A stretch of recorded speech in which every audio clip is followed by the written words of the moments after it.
Transcendent. The topic of the day, the music in this space, the architecture, soaring. I remember being here as a congregant 20 years ago, sitting in the pews and looking out these crystal glass soaring windows and seeing life in the city that you sometimes miss when you're just out and about. Taking this time, this space each week to center ourselves. I'm going to talk, summertime gets us thinking about the great outdoors. It reminds me of one of our core historic theological movements, Transcendentalism. I'm going to talk a bit about its history and presence, but I also want to imagine what it would be, what it would mean to be a people of transcendence. What does this theology help to do for us in our lives?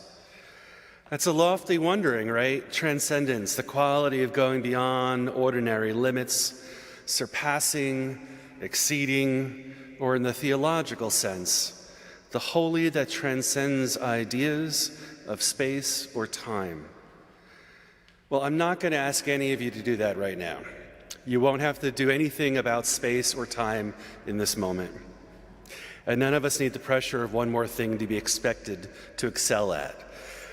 Today, we're going to go back to our American Unitarian roots as Channing's Unitarian torch passes to Theodore Parker and to the famous writers and philosophers Thoreau and Emerson in the early 1820s. I want to begin with a quote from The Making of American Liberal Theology by Dr. Gary Dorian. Some of you may have met him. He's a faculty at seminary I went to, Union Theological, and he's been here a bunch of times doing a lecture series.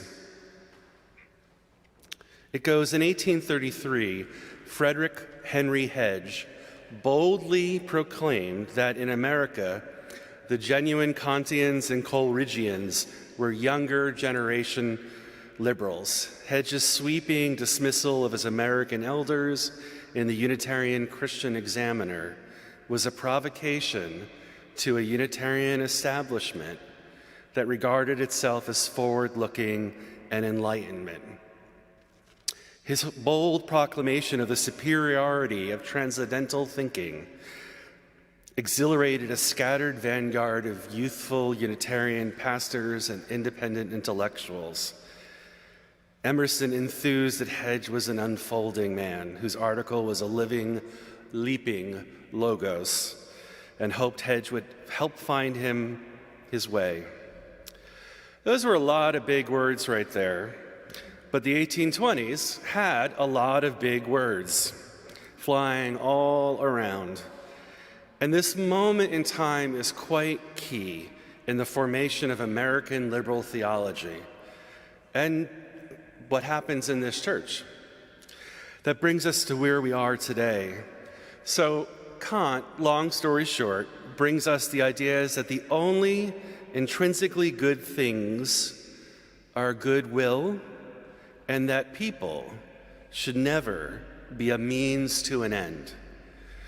He wrote a lot more than that, but that's the part that feeds closely into this birth of a theological and political movement we know of as transcendentalism.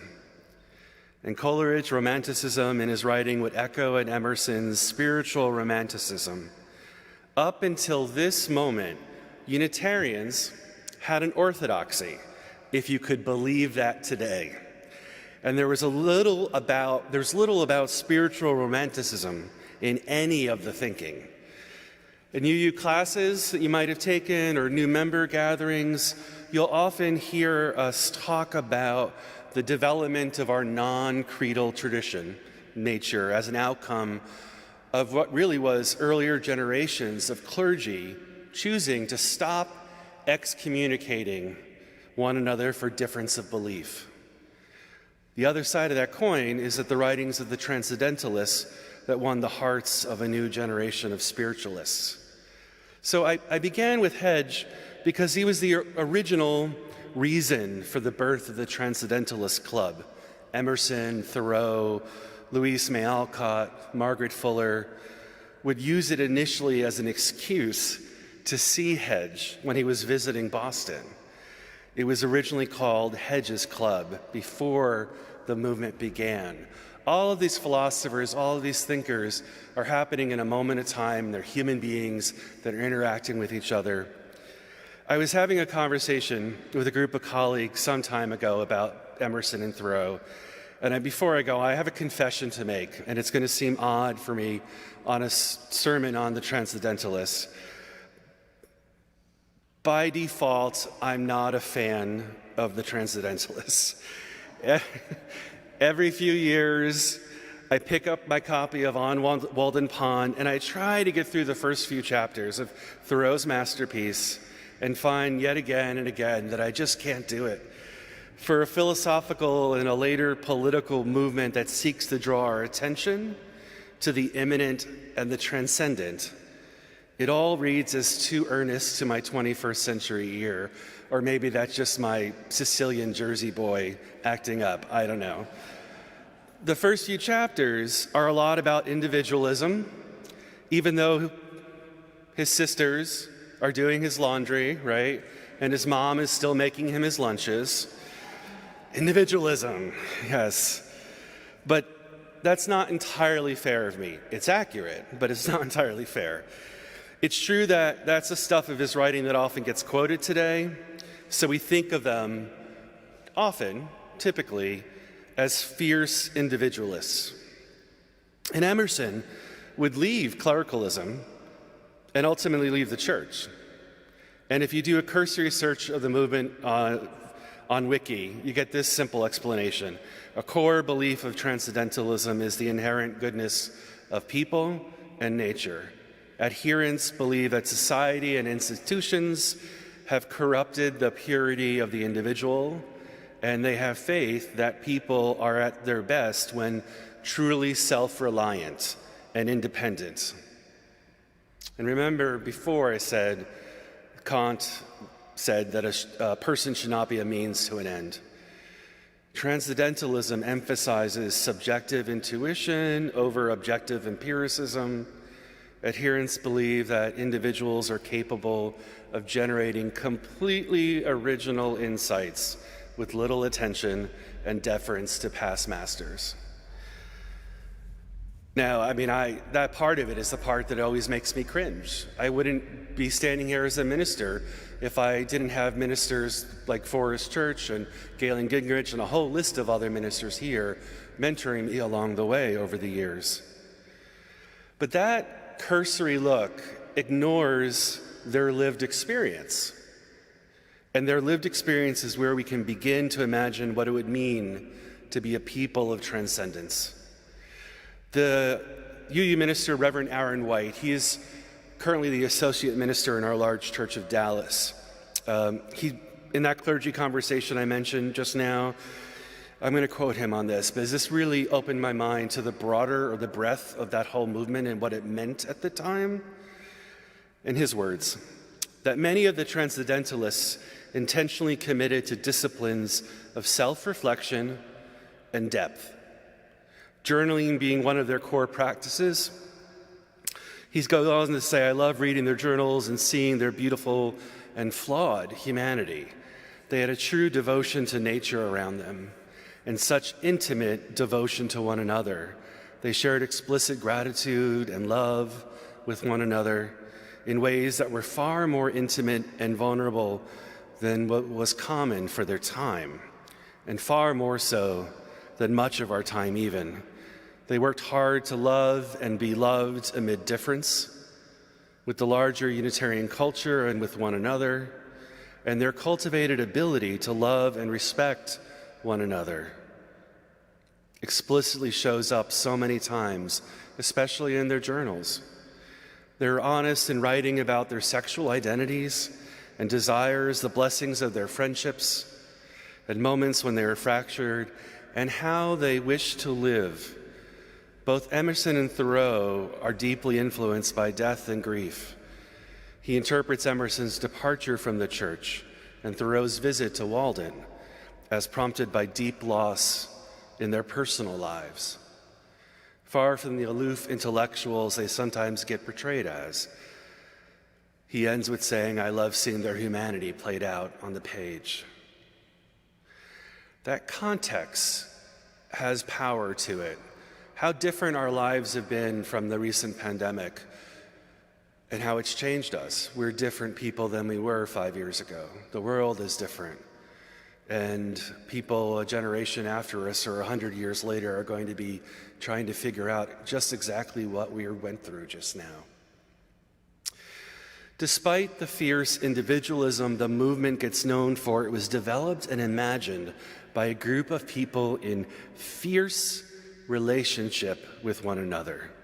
And despite the common idea that springs from that cursory look at the social movement, that we can do anything by ourselves, the work of other transcendentalists, namely Margaret Fuller, centered on lifting up the voice of women in print and the breaking of gender norms in the work world. It was deeply about supporting community to empower our best selves. Individualism, or more accurately, the words we use today in our principles, individual worth and dignity, fully realized in community. Transcendentalism wanted to move each of us forward together. That's the social movement side of their writings. Theologically, they moved us out of strict creed. If Coleridge would coin the phrase suspension of disbelief and move the Western world to understanding religion to be about being and not about knowledge, the Transcendentalists would move us away from miracles, mattering as proof of the divine, and toward a spirituality that encountered the holy in the living world. He declared in 1830 that every man makes his own religion, his own God, his own charity. The root of religion is firsthand for the truly religious person. Religion is not derived from the Bible or his neighbor. And Emerson cautioned that that claim should not be construed as diminishing or undermining religion, for at its best, the notion of God is the most elevated conception of character that can be formed in the mind. It's the individual's own soul carried out to perfection, and we do it in our architecture. In our theological history, this is the moment of transition from Channing's earlier preaching on salvation through character. As we improve our character, our souls are saved, to Emerson's idea that our character is a reflection of the divine. We're not saved through action or external grace, but we slowly grow to realize the holy, the divine, the immanent, and transcendent. And we do it in community. Although I don't believe Emerson ever made this explicit connection, it would be later echoed by a Jewish theologian, Martin Buber, in his imagery of the burning bush. To the God conscious, every bush is alight with flame. This is where Emerson's intense individualism gives way to a higher purpose. But for him, recognizing the holy comes from within. The Protestant Reformation, taken to its logical conclusion to protest our way out of the church, he found his way out of the brick and mortar church. But as my colleague, Reverend White, pointed out, this group of thinkers and activists kept intentional spiritual practices and intentional deepening of their small group relations. I think on our best days, we strive to emulate these practices by transforming our congregations in that likeness.